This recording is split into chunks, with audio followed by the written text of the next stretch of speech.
Fala galera, mais um Plenicast. Eu sou o Renato, tô aqui com o Gugu. E aí, Gugu?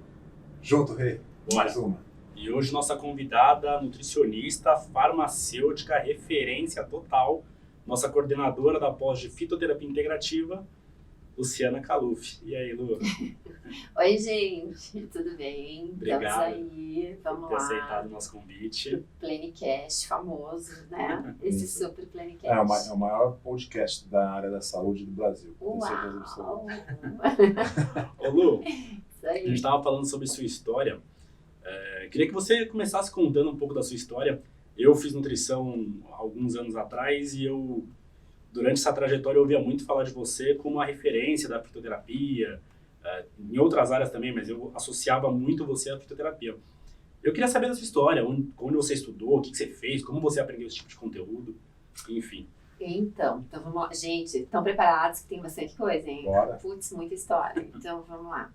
Na verdade, a minha paixão pela fito começou quando eu fiz farmácia. Uhum. Então, a primeira faculdade que eu fiz, a primeira graduação, foi farmácia. E eu sempre fui muito envolvida com essas aulas que falavam sobre a relação da planta, né? A farmacobotânica, a farmacologia. E eu adorava esmiuçar as plantas, sempre gostei muito disso e era uma paixão que eu tinha até por conta de um primo meu, que me influenciou muito na vida, que era um primo assim que eu tinha uma adoração por ele. E ele era um super professor de fito dentro da Federal do Paraná, que eu sou curitibana. Uhum. E a minha formação toda, né, acadêmica foi feita lá. E ele era um cara super referência em fito. E eu falava, nossa, achava ele maravilhoso e eu tinha muito esse espelho, né? E aí, quando eu terminei farmácia, eu era bailarina, eu dançava. Muito legal. Eu era bailarina e dançava muito, né? Dançava em corpo de baile. E assim, muito ainda nessa época, o meu trabalho era com balé, eu dava aula de dança. Eu era muito dividida entre a farmácia e o balé. E aí, o que aconteceu? Eu não me encontrava muito na farmácia porque eu gostava de atender, de ter as pessoas ali. E naquela época não tinha prescrição farmacêutica e nem atendimento clínico do farmacêutico. Uhum. Então, a farmácia era muito voltada assim, ou para a indústria ou para análises clínicas. Inclusive, eu fiz especialização em análises clínicas. E também fiz especialização em farmacologia, que é uma disciplina da graduação que ninguém suporta. Era só euzinha que adorava farmacologia. Eu tinha, assim, meio que uma empatia pelo professor, que eu achava ele fofo, né? Eu falava, nossa, o cara sabe muito, eu achava ele fofo, ele era um velhinho. E eu falava, olha só, o cara tem muito conhecimento. E quando foi para escolher uma das especializações dentro das ciências farmacêuticas, eu fui fazer gnosia e as pessoas diziam assim, você é louca, né? Você não tá certa. Ninguém queria, só eu. Mas valeu. E daí eu parei tudo, trabalhei um pouco em farmácia de manipulação, parei tudo e continuei dançando. Aí eu ficava pensando assim, tem que fazer alguma coisa para completar isso, né? O que eu vou fazer? Eu ficava meio capenga. E aí eu falei, acho que eu vou fazer nutrição. Antes de nutrição, até uma coisa que acho que eu nunca contei, vou contar aqui, em primeira mão. Minha família tem muitos advogados, né? A minha mãe era advogada, fez direito quando nenhuma mulher fazia, revolucionária. Legal. E aí eu me inscrevi na Faculdade de Direito de Curitiba, olha isso, Olha só, gente. quase Eu perdeu me uma inscrevi. quase não tô aqui. Porque eu tava meio revoltada. Eu falei assim, eu vou fazer o seguinte, eu vou me inscrever em Direito e na outra eu vou fazer nutrição. Imagina eu, advogada, né? Imagina eu, advogada, gente, eu ia jogar tudo fora, não ia estar aqui falando hoje. Mas acho que eu nunca contei isso. Legal. Eu ia fazer direito por causa da minha família, porque eu tava perdida, né? Tava perdida, eu falei, o que eu vou fazer da vida e tal. Foi numa época que eu casei, então eu tava meio perdidona. Mas assim, não fui fazer a prova na Faculdade de Direito de Curitiba, não fui. E fiz nutrição, e aí comecei em nutrição. Fiz em 3 anos, porque tinha muito reaproveitamento de matéria, que foi divino, né? E eu fazia de manhã e à noite para adiantar, acelerar. E logo quando eu acabei nutrição, eu já estava dando aula. Gente, foi assim, já estava dando aula em faculdade de nutrição. Eu terminei em dezembro e já fui convidada para dar aula em janeiro. E você já se imaginava dando aula ou não? Foi algo que surgiu assim? Sim, eu amava dar aula. eu era aquela chata que queria substituir professor, sabe? Queria ser assistente, eu adorava isso. E eu dava aula para as minhas bonecas quando eu era pequena, eu punha todas elas. Minha tia tinha um quadro, e Curitiba é muito frio, e ela tinha um sótão assim na casa dela, que era uma geladeira, e eu colocava, tinha as bonecas da minha mãe, várias, e a minha tia era professora, então ela tinha um quadro que estava lá jogado.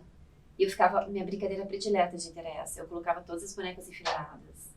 E aí, eu tinha acho que uns 6, 7 anos, né? E ficava dando aula para elas horas, e minha tia gritava, sobe! Eu me chamava Tontoca. Tontoca, sobe, que tá frio, sobe. Eu ficava lá com giz. Eu adorava. Então, já tava em mim. É inato o negócio. Já tava em mim, já tava em mim. Eu amo isso. Amo. Legal. E é, né? Um grande diferencial que eu tenho. E assim, comecei a dar aula cedo. E aí me vi em muitos desafios. Quando eu comecei a dar aula, já comecei a fazer mestrado. Porque eu precisava do mestrado. Então, foi tudo muito junto. Você fez mestrado, Lu? Eu não sabia disso. Sim, lá no HC, em Curitiba, na clínica médica. Legal. Medicina interna. Foi um mestrado bem legal, trabalhar a relação epidemiológica de crianças com colesterol alto, para fazer uma comparação escola pública e particular, né? Foi um mestrado que teve um N enorme, mais de 500 crianças e adolescentes, para a gente poder ver essa relação de epidemiológica. Será que escola pública tinha mais alunos com hipercolesterolemia, né?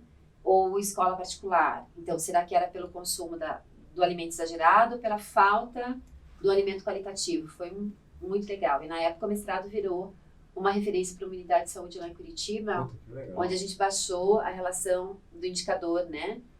Que a gente vê muito a relação dos percentis. Então, um dos percentis que a gente usava como ponto de corte, que era 85, para poder dizer que a criança tem sobrepeso. Então, eu consegui provar que devia ser o sobrepeso a partir de 75. Indicador do peso para a idade, né? A relação na verdade, do IMC para a idade. Então, essa unidade começou a usar isso para poder referenciar a prevenção de sobrepeso e obesidade. Isso também acho que eu nunca contei. Legal. Só me diz, qual que o resultado do estudo deu o quê? Onde tinha mais? Então, olha só, o resultado do estudo disse o seguinte: crianças de escola particular tinham uma relação importante, não só da hipercolesterolemia, porque isso é anemia também. Tanto pela relação da comida exagerada, errada, né? Mas errada que tinha deficiência nutricional. Então, esses pacientinhos da escola particular com nível cultural melhor tinham uma relação de anemia com hipercolesterolemia, porque era uma alimentação muito quantitativa, pouco qualitativa, né? Já na escola pública, né? Nessa relação escola pública, a gente tinha também crianças hipercolesterolêmicas, mas muito mais a relação da anemia. A evasão escolar, que mostrou também, mostrou várias coisas. E por conta da deficiência de ferro, né? Porque daí não tinham uma capacidade cognitiva, de memória, para poder ficar na escola. Então, isso foi muito legal. Mas você vê que o nível cultural não quer dizer nada, né? Não. Come errado também. Come errado, com certeza. Mas o mais legal foi conseguir mudar, a gente usar esse percentil mais baixo para poder colocar a criança nessa prevenção, né, da obesidade. Então, eu já estudei muito, já fiz muita coisa, gente, estudei muito na vida. Muita coisa aconteceu. E aí eu comecei a dar aula, uma pós-graduação, que eu sou muito grata, né, lá em 2000, acho que foi 2003, acho que a gente foi, eu, Rodolfo, Pérez, a gente foi uma segunda turma da VP, no Brasil, da pós em funcional. E ali, eu fui me descobrindo nessa questão de poder fazer essas costurinhas todas, né? Dessas disciplinas relacionadas com a nutrição funcional, mas trazendo a fitoterapia. E aí foi me dado um desafio. Esse desafio foi assim, olha, você vai dar aula sobre fitoterapia na nutrição. Oi? Como assim? Não tinha essa relação? Não, muito pouco, porque assim, não tem referência, não tinha referência bibliográfica sobre isso, né? E aí, eu me lembro assim, gente, eu nunca vou esquecer, assim, eu tinha uma semana para montar essa aula. E era um final de semana inteiro, uma semana para montar a aula. E era assim, um final inteirinho de pós, 20 horas de aula. Pensem, uma semana. Não tinha referência bibliográfica e não tinha como falar com o conteúdo da farmácia e com o conceito da farmácia para nutricionista, né? Mas você aceitou o desafio? Aceitei o desafio. Fica aí o insight, né, Gô? Às vezes convida alguém para fazer alguma coisa, a pessoa fala começando a carreira, a pessoa fala, não sei, não dá tempo. Gente, eu aceitei o desafio. louca, né? Eu falei assim, oi, como? Então, você tem uma semana, sábado que vem, tá? Aí eu falei, aham, tá. Aí eu falei, por que eu aceitei isso? Aí não tinha como voltar atrás. Gente, eu fiquei madrugadas com livro, porque a referência era livro. Verdade. E aí, para tentar construir uma linguagem. Que fosse falar Isso foi com o 2004. nutricionista, né? Não, porque, tudo bem, eu já sabia como era a interpretação do nutricionista e essa diferença da faculdade de farmácia e da nutrição, né? São muito diferentes. Eu falei assim, mas como que eu vou falar, como que eu vou tentar explicar tudo que eu tenho como conhecimento como farmacêutica em 20 horas para que a nutricionista, porque o nutricionista coloque isso no papel e ele consiga prescrever fitoterápicos. Era quase meio impossível. Porque não era só uma questão dos chás, né? E até que naquela época não tinha legislação. Então eu podia prescrever, não tinha legislação. Era aberto. Terra de ninguém. Vai, quem quer prescrever qualquer coisa, vai lá, prescreve. Mas assim, eu tinha que ensinar isso também, porque tinha a parte da prescrição. Porque junto com a gente tinha, né, uma brecha na nossa legislação do CFN dentro da prescrição. Não tinha isso na legislação farmacêutica. E o nutricionista tinha. E eu comecei a perceber isso. Eu falei, olha que legal. O nutricionista pode prescrever mesmo o fitoterápico. Porque tem essa brecha, a gente podia prescrever nutrientes, né? Aí eu comecei a pensar, levei isso para aula, aí comecei a discutir com as pessoas, e aí começou esse preparo todo para a primeira resolução do CFN, que foi de 2007, que regulamentou a primeira vez a prescrição fitoterápica para o profissional nutricionista. Legal. E eu participei muito disso, gente. Você foi chamada para Sim, esse processo? para esse Até porque, processo. de repente, não tinha pessoas que entendem, né, em 2007, que entendiam Não. exatamente o que, como e por quê, Não, né? não. Então a gente teve uma comissão, né? Eu fiz parte dessa comissão. E a gente tinha que sensibilizar os conselhos regionais de nutrição para essa possibilidade, para trazer esse ganho para nossa profissão. Vocês imaginaram isso? Que demais. Eu rodei o Brasil todo, né? Ia dando essas palestrinhas para sensibilizar essas pessoas que eram mais cartesianas, que, né, pensavam muito dentro da caixinha sobre essa possibilidade para trazer isso para nossa profissão. Sim. Não foi fácil, gente. E qual que é o peso, né, da fitoterapia para o nutricionista? O quanto que na clínica, na parte de uso clínico, a fitoterapia pode ajudar, pode atrapalhar o nutricionista? Qual o benefício de ter esse poder de prescrição? Então, é bem isso, pode piorar, né, atrapalhar muito, se não souber fazer, né? Porque, e o outro lado, que quando sabe fazer é maravilhoso, porque, gente, a fito é maravilhosa, né? A fito é científica. Então, a fito não é receita de vó, de vizinho. Não é muito mais que isso. Então, assim, quando você consegue contemplar o mecanismo de ação dos fitoterápicos para a relação sistêmica, para essa visão integrativa, a gente tem hoje as PICs, né? A gente tem hoje a legislação nova das PICs, das práticas integrativas. E a fito está totalmente lá, junto. Sim. Além de ter a legislação nova da fito. Sim. Mas assim, vai atrapalhar muito se você não souber linkar o fitoterápico para a individualidade do paciente, avaliando os exames bioquímicos. Se você não souber fazer isso, porque você vai errar nas quantidades, no sinergismo. E as plantas têm muito isso. Ou elas são sinergistas, ou elas são muito antagonistas. E a gente tem nessa relação nossa da nutrição uma interação fitonutriente, fitomedicamento. Então, tem alguns medicamentos que se você der fitoterápico junto não vai dar certo. Você tem que aprender um pouco disso também, né? E saber até aonde você pode ir, o limite. E tem esse fator também que pode ser um atrapalho, aí, uma falta de informação que vem trazer um viés nessa questão de um efeito colateral, de uma reação adversa, se você não souber usar, com doses, gente, com a dosagem, né?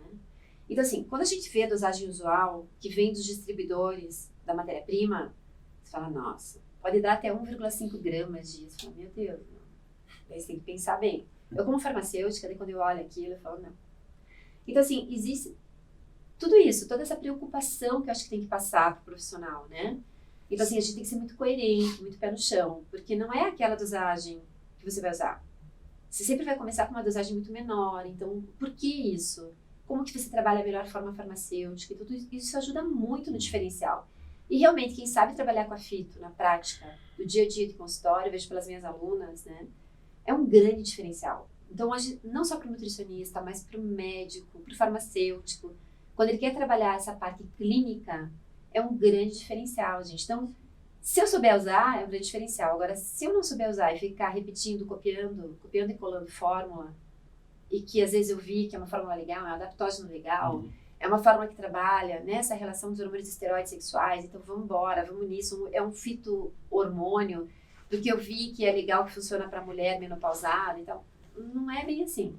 Então, você pode construir na prescrição o seu grande diferencial, que você vai ter resultados extremamente benéficos para os pacientes, né? E isso vai te trazer aí, lógico, uma evolução nessa questão profissional, de você ter essa referência, e o nosso maior cartão de visita são os pacientes. Então, eles propagam isso, né? Sem tanta interação com o medicamento, né? Quase nenhuma, quando você sabe trabalhar direito. Então, tem as duas coisas. Ô Lu, você como pioneira nessa área, você sofreu muito preconceito no começo ali? Como que foi esse posicionamento para convencer o pessoal? Muito preconceito. Muito preconceito, gente. Muito. Porque, assim, quando eu dava aula no começo, então, 2004 foi esse ponto de partida dessa aula fatídica, né? Que foi desse final de semana todo. E aí eu comecei a construir isso, tanto é que foi meu primeiro livro, que veio, meu primeiro livro foi 2008. Que foi Fitoterapia Funcional, que é livro de cabeceira de muita gente, e que muita gente fala que é a bíblia da fito para o nutricionista, né? Para o profissional prescritor. Porque, assim, as pessoas não entendiam essa linguagem, muitas vezes falavam assim, nossa, é uma visão holística, lá vem ela, né? É uma coisa alternativa, né? Riponga, natureba, tudo que vocês imaginarem, tudo. Porque, assim, às vezes eu ia dar aula em congresso para falar sobre a fitoterapia funcional, puxando para esse lado da prescrição e do atendimento clínico, ou a fitoterapia dentro da cientificidade, né? Começou a construir tudo isso. As pessoas não entendiam muito, a visão holística. Não que eu tenha nada contra a visão holística, eu acho que existe, mas a fitoterapia é muito mais que isso, né? Ela tem essa relação da cientificidade mesmo. Então, eu nunca me esqueço que, uma vez um médico, que ele até é um oncologista, e ele falou assim, li teu livro, achei muito legal, uso ele, e a primeira coisa que me deparei foi quando, no capítulo dos fitoterápicos anti-inflamatórios, antioxidantes, você colocou 280 referências bibliográficas, né? Então, a gente tem muita referência, mas a gente tem que saber usar isso, né? Em prol dessa cientificidade e dessa responsabilidade, né? Mas foi muito desafio. Se eu fosse falar aqui, a gente ia ficar aqui até amanhã. Mas foi muito desafio. Muito. Acho que por uns bons 3 anos foi muito desafio. Aí foi construindo, daí as pessoas começaram a vir atrás, né? É sempre assim, né, Lu? Daí as pessoas começaram a querer dar aula de fito, as pessoas começaram a querer usar a mesma linguagem. Tinha gente que pegava os slides da aula e replicava para dar aula também. Eu sofri, gente, sofri muito. Mas como que a ciência, vou fazer uma pergunta, eu sei um pouco a resposta, mas só para ficar claro. Por exemplo, eu vou pegar uma planta, a camomila. O que a ciência ganha estudando a camomila? Ou seja, quem vai patrocinar esse estudo? Isso é uma outra coisa super importante, né? Porque a gente tem um viés enorme que é a indústria farmacêutica. Então, a camomila é muito barata, a camomila é maravilhosa, a camomila ela é gabaérgica. Então, eu posso trabalhar os transtornos relacionados à ansiedade com a camomila. Eu posso trabalhar o sistema digestório nessa relação, diminuir fermentação, diminuir inflamação intestinal, diminuir desbiose e permeabilidade intestinal com a camomila. A camomila tem estudos até nessa relação hipoglicemiante da camomila. Porque o fitoterápico, gente, ele é multifuncional. Ele tem princípios ativos que servem para várias coisas. Isso também é uma outra funcionalidade importante, né? Então, para uma indústria farmacêutica comercializar uma camomila, qual é a margem de lucro? Pequena. Quase nada, assim, porque é barato. Não dá para patentear, né? Você não consegue E não consegue patentear também, porque dentro dessa questão, terra de ninguém, né? Então, assim, não patenteia. Até existem as indústrias que são renomadas, que trabalham com fitoterápicos e fitomedicamentos, que são conceituadas, que são realmente, né, embasadas na cientificidade. Mas, claro, você vai comparar um medicamento com um fitomedicamento, ele é mais em conta, né? Então tem tudo isso. Isso na relação da indústria. Já na farmácia magistral é diferente. Então, o interesse da indústria em querer estudar cada vez mais o fitoterápico para patentear, para que ele seja um carro-chefe nessa relação de mecanismo de ação e de utilidade médica, né, para favorecer o uso, não é tão grande. Vocês sabem disso? Claro que não. É muito mais fácil encontrar esse ensejo e, vamos dizer assim, esse patrocínio para a classe dos medicamentos, né? Que é o que gera mais, que interessa mais. Um exemplo disso seria a metformina, por exemplo, que teoricamente não, ela é a base de uma planta, né, que depois foi transformada, modificada, enfim. A metformina seria um exemplo disso? Seria um exemplo disso, A gente pode até, a própria relação, né, nessa comparação, tem várias plantas que podem fazer o mesmo efeito. Claro que numa relação dose-dependente diferente, eu vou precisar usar mais dessa planta para chegar numa miligramagem da metformina, né? Se usar uma metformina de 500 miligramas dentro da sua relação comercial, né? De nome comercial. Mas assim, não é só isso, gente. Então assim, vou citar aqui, né? A gente tem estudos da erva baleeira.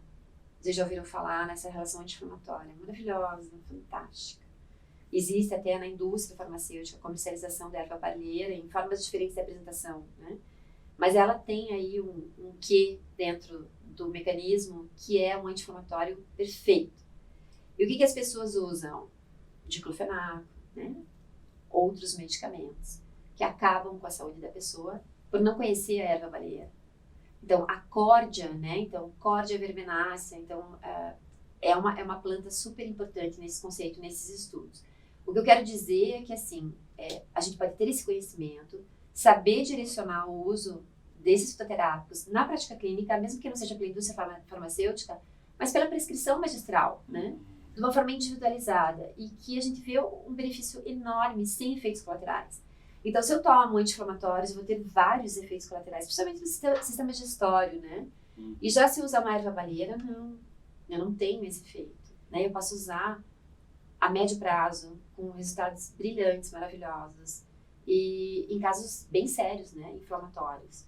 Principalmente nessa questão, dor por conta da artrose, né? Dor por conta de uma artrite reumatoide, dor nas juntas, articulação, né? Então, assim, isso é muito legal. Mas, só desculpa, uma pergunta que eu lembrei quando eu era criança, porque a pergunta é para construir a parte da ciência. Quando eu era criança, por exemplo, a minha avó, ela pegava a pata de vaca e ela tomava filtro. A pata de vaca é uma árvore que tem muito comum ver na rua. Sim. E ela limpava e tal, e filtrava, porque ela falava que baixava, ela falava, né? Não é ciência, minha avó falando, que baixava o açúcar no sangue. E realmente, ela tinha um controle glicêmico absurdo, que eu não sabia desse chá. Mas tipo assim, era uma coisa que ela, da avó dela, da sei lá, né? O meu avô, ele tomava, ninguém falava, até hoje eu vejo muito na pós-Denise falar do guaçatonga. Meu avô tinha problema estomacal, ele tomava chá de guaçatonga. Meu pai replicou isso, toma chá de guaçatonga. Todo dia quase ele toma chá de guaçatonga.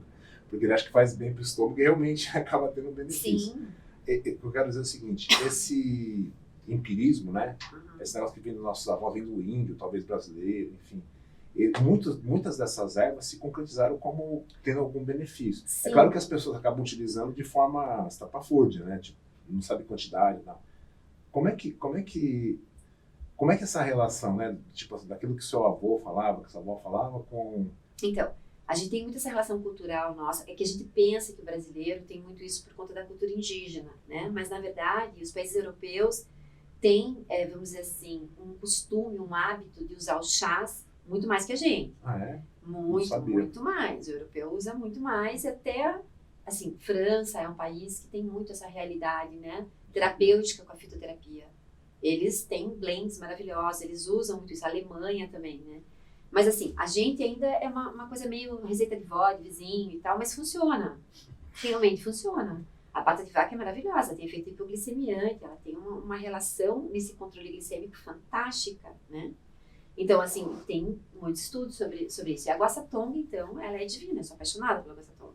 Então, guaçatonga e espinheira santa, para quem tem gastrite, né? Para quem tem essa realidade e que fica tomando omeprazol, pantoprazol, os prazóis da vida, é um super substituto, né? Então, quando você tem que desmamar um paciente que toma anos omeprazol, você vai usar espinheira santa, guaçatonga. E tem estudos, claro que tem estudos, mas as pessoas desconhecem. Por exemplo, a guaçatonga, a espinheira santa já é mais conhecida. Guaçatonga, a pessoa nem sabe, né?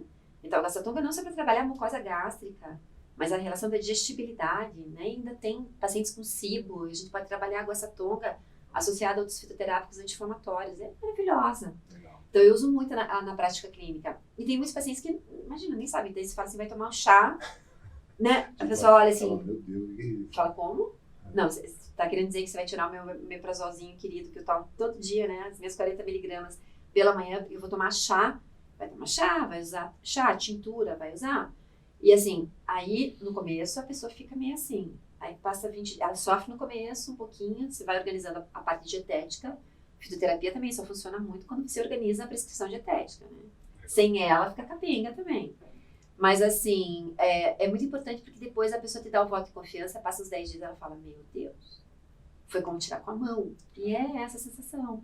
Isso é maravilhoso, né? De você construir essa consciência da pessoa. Então, infelizmente, a gente não usa tudo que a gente tem, da nossa diversidade. É difícil, às vezes, você conscientizar as pessoas, mesmo os profissionais da saúde, que são aqueles que podem agregar muito mais, né, no conhecimento em relação a isso, que deixam de se tornar referência nisso, ou de agregar esse conhecimento, porque tem esse preconceito. Porque é um preconceito. Sim. Então podia ser muito diferente tudo, né? Se as pessoas tivessem esse conceito. Ô Lu, você estudou alguns anos atrás, você veio de um movimento da medicina funcional, da nutrição funcional. Nutrição funcional, sim. E hoje tenho muito você... orgulho disso, porque eu ajudei muito Com isso, certeza. lá nos primórdios, né? Com certeza. E você está propondo agora também um curso que vem também do movimento, que não é tão diferente do funcional, mas que é do movimento integrativo, né? Da nutrição Da e medicina da integrativa. medicina Né? integrativa. Eu queria que você explicasse um pouquinho sobre esses movimentos, o que você está propondo no nosso curso. Então, gente, porque assim, na verdade, eu sempre fui muito integrativa no meu atendimento clínico, nas minhas aulas, em como aliar essa relação da prática com a teoria, mas trazendo um movimento muito mais de consciência na relação corpo e mente, né? Então, assim, eu acho isso muito importante. Sempre quis passar isso para os alunos e que não adianta só você tratar o físico, né? Ou então a relação dos sistemas, ou o órgão. Mas e o resto, né? A cabeça, como é que é o estilo de vida dessa paciente que você trata. Então, assim, sempre passei isso, mas eu não sabia que isso era tão integrativo. Até que eu resolvi fazer e começar a puxar um pouco mais desse conceito no meu conhecimento, nas minhas formações. E eu fiz uma pós no Einstein, né, que é da medicina integrativa. Que legal. Que tudo isso veio da medicina integrativa, né, gente? Então, isso é um conceito da medicina integrativa. E em 2000, eu comecei essa pós em 2016. Foi, 2016. Terminou em 2018. Desses conceitos do que é a relação integrativa, né? Então, como que você trabalha a consciência nessa relação corpo e mente, da saúde, dentro do estilo de vida, da religiosidade, da cultura, o que você trouxe na tua bagagem, como que o estilo de vida não é só atividade física, pelo amor de Deus, né? Que as pessoas confundem muito isso. Como essa relação do teu autoconhecimento, a tua autoconsciência, com o autoamor, que é o autocuidado, né? Porque as pessoas falam assim, autocuidado é uma coisa, fofinha, né? A palavra, não parece? É fofo, né? Autocuidado é muito mais que isso, gente. Autocuidado é a prevenção de tudo, né? A prevenção de doenças. Então, dentro da OMS, o autocuidado é a prevenção de doenças. Então, como que você se cuida? Tudo bem, então eu tiro lá o meu momento do dia para ler o livro e tomar o meu chá. Isso é um autocuidado. O fato de eu me cuidar esteticamente é um autocuidado. O fato de eu praticar uma atividade física é um autocuidado. O fato de eu poder ter um final de semana onde eu vou viajar para a praia, que é o que me remete a uma sensação maravilhosa, né, de bem-estar, de relaxamento, é um autocuidado. Mas como que é essa visão do autocuidado, que vamos dizer assim, é o cerne dessa medicina integrativa, com as outras questões, né, com as outras variáveis da minha vida? Atividade física, ter um animal de estimação, ter a minha religiosidade, ter fé, acreditar nisso. Como que eu faço todas essas costuras? Então, como eu trabalho todos esses pilares, né? Então, isso é muito importante a gente trazer para o conhecimento científico, porque o autocuidado hoje ele é científico. A meditação. Então, eu pratico meditação. Eu sempre falo que, assim, eu só consigo fazer com a minha paciente ou passar isso, nessa veracidade, se eu também sou isso. Verdade. Né? Senão eu não passo. Então, a mesma coisa, eu quero dar, quero que ela coma abacate, né, com TCM todo dia, mas eu nunca provei abacate com TCM. Não dá, né? Eu tenho que experimentar. Eu sou muito assim, eu experimento tudo. E eu acho que, assim, essa atenção plena, né, o mindfulness, essa parte da meditação, tudo isso está muito inserido na integrativa e a fitoterapia faz parte de tudo isso. Então, a medicina tradicional chinesa, a Ayurveda. Então, como que a gente faz essas costuras todas, né? Como a gente une tudo isso para que a pessoa saia capacitada dentro dessa formação, daquilo que ela tem de melhor, para ela unir a essa formação e criar um diferencial na sua prática. Então, isso é fantástico. Muito legal. Ô, Lu, eu vejo eu acompanho alguns movimentos também de fora do Brasil. Alguns já chegaram, na verdade, aqui, estão bem fortes. Eu queria saber se você tem alguma opinião sobre eles. Atualmente a gente fala muito de medicina canabinoide, que tem a ver, né, com fito, óbvio. Sim. E é fito, né, de certa forma. Maravilhoso. E também eu tô vendo um pouco de medicina psicodélica, o pessoal usando ayahuasca, cogumelo, até êxtase, LSD, enfim. Você tem alguma opinião sobre esses então, movimentos? dentro desse lado da ayahuasca, eu respeito muito, mas não é uma coisa que eu acho que serve realmente para todo mundo. Acho que tem aí uma relação de não conhecer aquela pessoa que vai usar a ayahuasca e você não sabe o que pode acontecer com ela, né? Então, dentro dessa relação alucinógena, né, eu não indico, não acho interessante, eu acho que ainda é uma questão mais...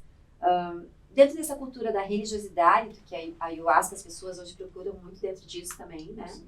E praticar, até dentro de uma religião, a ayahuasca. É uma questão muito cultural, mas eu não acho legal. Não acho que é por aí, eu acho que tem muito mais a descobrir, porque você oferece aquilo para uma pessoa que você nem conhece, você não sabe o que pode acontecer, né? Muitas vezes pode ser um caminho sem volta, então isso não é tão interessante. Já do cannabis, a gente tem, inclusive, na nossa pós aqui da Integrativa, um final de semana só sobre saúde mental, sobre essa relação de neurotransmissores, sobre essa relação das doenças ligadas ao sistema nervoso central e o uso da cannabis. Então, eu acho, gente, maravilhoso, né? O que a cannabis faz nessa alteração das doenças degenerativas, né?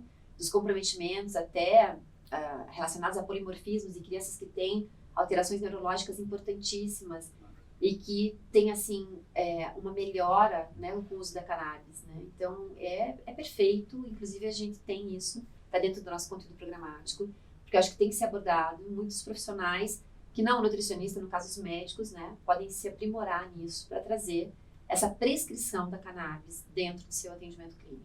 A cannabis não vai entrar dentro do Vai. pro nutricionista? Não, pro nutricionista não vai entrar na... Não está na prescrição do prescrição nutricionista. Não, porque passa a ser uma questão terapêutica, tem todo um envolvimento, né? Nessa relação dose-dependente. Ainda o Brasil está um pouco aquém, né? Nisso, bem aquém. Então, deu uma melhorada muito nessa questão da legislação, do uso da liberação, né? Desde o ano, acho que foi de 2020 para cá. Mas, assim, a gente precisa ainda crescer muito nisso. Então, não só da cannabis, mas as pessoas têm muito medo da fito. As pessoas falam, nossa, mas fitoterapia... Mesmo quem aprende, às vezes fala assim, nossa, mas eu tenho medo de prescrever porque eu fico com medo que vai ter uma interação. Mas aí que tá. Quando você só perde esse medo quando você tem conhecimento. Quando você está capacitado, quando você tem ferramentas para isso, né? E por isso, a pós-integrativa, poder se especializar, poder ter essa capacitação, essas ferramentas, para você não ter medo de ter esse referencial e esse diferencial na prescrição. E o que vale muito da fito, porque realmente a gente sabe que as pessoas fazem porque querem prescrever, seja os nutricionistas por conta da nossa lei, que é a legislação, né, vigente, que precisa ter especialização em fito para poder prescrever fitoterápicos, ou a prova de título das BRAM, mas que é muito importante porque assim a gente vê que tem que perder esse medo, porque é um universo fantástico, né, que agrega muito pro profissional. E a partir do momento que você consegue contemplar os porquês e o como fazer e para quem fazer, você perde muito esse medo, você começa a ter, né, essa prática mesmo no dia a dia. A gente sabe que as pessoas querem realmente prescrever, né? Sim. Então, não só o nutri, o médico, o farmacêutico, o biomédico. É prescrever com autoridade, né? Com autoridade, exatamente. Saber o que está fazendo. Eu sempre falo, quando você faz uma pós, você faz uma especialização, você vai pegar aquilo que você trouxe nessa bagagem nova, né? Juntar com aquele que você tem, daquilo que você é admirável, daquilo que você sabe mais, daquilo que você tem já, né, dentro de você, para poder melhorar ainda mais o seu potencial. E isso é o que a gente quer oferecer aqui. Dentro do... eu também sei a resposta, mas é só para esclarecer. Dentro dos limites de prescrição hoje de um nutricionista que não tem especialização, me explica um pouquinho, só para ficar claro, até onde que o cara que não tem a prescrição pode ir, e depois que ele tem, né, essa chancela, o que ele pode fazer. Mas na realidade, sim, me fala um pouquinho. Hoje, eu não tenho, por exemplo, essa especialização. O que eu não posso fazer? Então, quando você não tem a especialização em fitoterapia, você não pode prescrever a fito em cápsulas na forma de extrato padronizado. Então, tudo isso que a gente tem, vamos dizer assim, essa possibilidade, né, essa criatividade de poder prescrever extratos padronizados das plantas que estão disponíveis nas farmácias magistrais ou na indústria farmacêutica, você não pode. Então, forma de apresentação em cápsula para via oral de uso, né, mesmo as tinturas, entre outras questões, assim, você colocar, quero fazer um sachê que tenha fitoterápico. Não pode, porque você não pode prescrever essa padronização, né, essa forma diferenciada. Formas de apresentação farmacêutica, como as tisanas, que a gente chama de chá. Na verdade, chá é a Camellia sinensis. Tisanas são essas formas, decocção, formas líquidas, né? Maceração, infusão. Tisana, Então, essa relação dos chás, entre parênteses, né? Que a gente pode, todo profissional, junto, por exemplo, o nutricionista, junto à prescrição dietética, ele pode prescrever os chás. Mas não pode prescrever as cápsulas, não pode prescrever extratos padronizados, nem as tinturas que exigem um conhecimento da relação dose-dependente. Perde muito, exato, porque a relação terapêutica está na concentração do princípio ativo, que está dentro daquilo que é padronizado. E eu só sei o quanto tem daquela padronização, né, dentro desses que são comercializados como extratos padronizados, senão eu não sei que concentração tem do princípio ativo. Então eu perco muito dessa relação terapêutica por ficar só no chá. Chá funciona? Super. Maravilhoso. Claro que funciona. Quando eu sei, né, o sinergismo, sei como contemplar. E outra coisa também, via oral de uso, eu não posso usar os tópicos. O nutricionista não tem isso, né? Então ele é via oral. Mas tem tantos para via oral de uso que podem ser, as tinturas são maravilhosas, né? Uma forma de extrato alcoólico, que tem ali 10% da concentração da planta e que pode ser também feito nessa diluição na água para usar concomitantemente aos encapsulados. Então, isso cria um universo muito diferente para você poder ter ali no teu dia a dia, no teu trabalho, essa possibilidade. Agora, quem não tem, vai prescrever chás, shots, né? Outras formas mais caseiras de uso, junto à prescrição dietética. Legal. Ô Lu, a gente acredita muito nas bases da integrativa, tudo que a Plenitude faz hoje em dia é pensando nisso. A gente percebe que ainda existe um certo preconceito de médicos mais tradicionais, convencionais, mesmo já tendo esse movimento em várias universidades do mundo todo. No Brasil já tem livro e curso no Einstein, na USP, enfim. De onde você acha que vem esse preconceito? Por que existe? Como acabar com isso? Eu acho que o preconceito é a pessoa que não quer conhecer, né? E muitas vezes ela gera esse preconceito porque ela não domina o assunto. Então, a primeira coisa que ela fala é: eu não quero, né? Eu não vou, não conheço, é ruim. Porque ela não sabe o que é. Então, assim, eu sempre convido as pessoas, não só os nutris, mas a conhecerem mais a integrativa. A saber qual é esse conceito, um pouquinho aqui, né, que eu consegui explicar.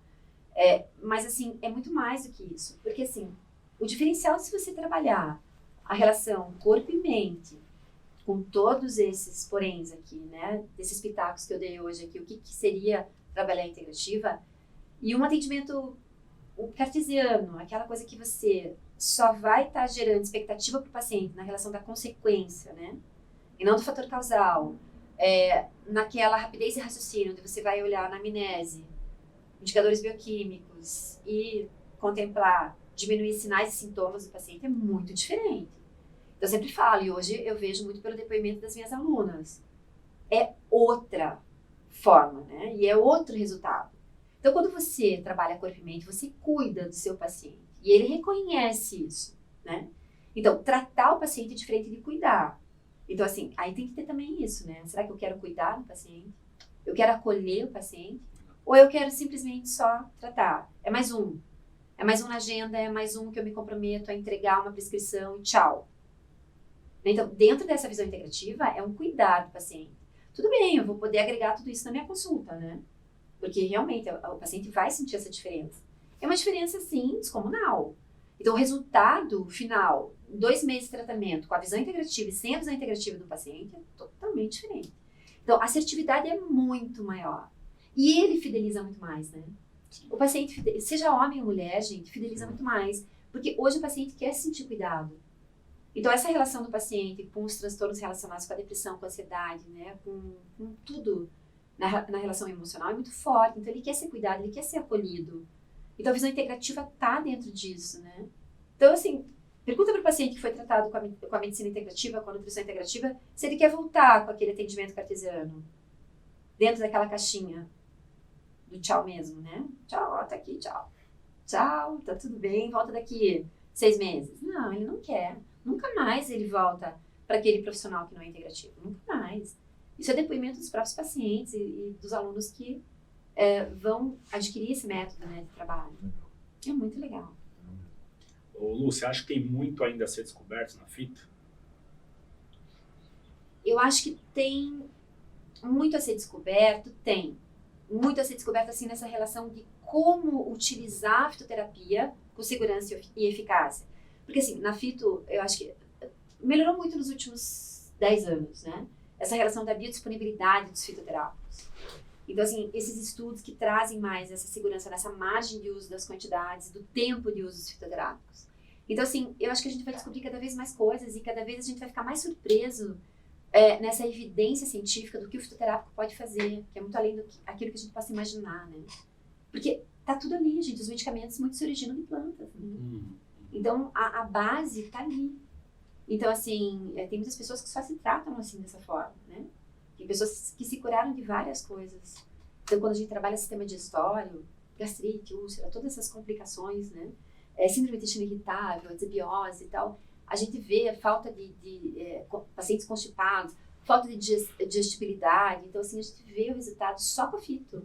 Só com a fito, não precisa usar mais nada.